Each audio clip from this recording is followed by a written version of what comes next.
Thank you all so much for your comments on my last video about the UK's Online Safety Act and its impact on adult content. And I appreciate the discussion. I've read all your comments and I wanted to take a moment to address some of the key points that came up. On the use of VPNs, a few of you brought the use of VPNs as a way for minors to bypass these age verification measures. You're right that a VPN can, in theory, mask a user's location and make it seem like they are accessing a website from outside the UK. However, it's not as simple as flipping a switch and becoming completely incognito or anonymous, if you like. The government, they've got the ways of monitoring and analysing traffic from the network, especially from UK-based IP addresses.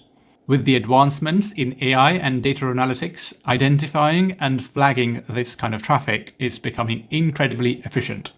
The VPN companies themselves, if they want to operate in the UK market, they would have to comply with the UK regulations.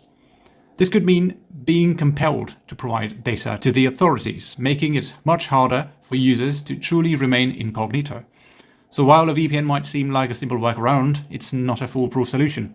On the legal challenges, some of you mentioned the lawsuits against Ofcom. However, I believe that these challenges won't ultimately succeed.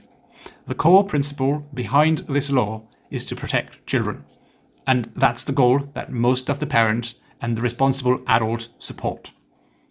The legal petitions and legal actions we are seeing often come from groups who might not fully understand the underlying problem or who just don't have children to protect.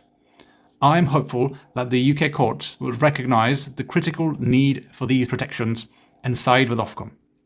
In summary, to be clear, my stance hasn't changed. I'm in full agreement with the government's objectives of creating a safer online environment for our children. My concern, as I stated in the last video, is with the specific implementation, particularly the requirement to share sensitive personal ID and take selfies with anonymous websites. That's substandard. I still believe there's a better way to do this. A system that uses a government gateway where users can verify their age through an existing secure process would be far more efficient and protect people from potential identity theft. It would be more convenient for users and still accomplish the goal of keeping the children safe. This is all about finding a balance between protecting our young ones, our young people, and ensuring the methods that we are using are secure and practical for everyone.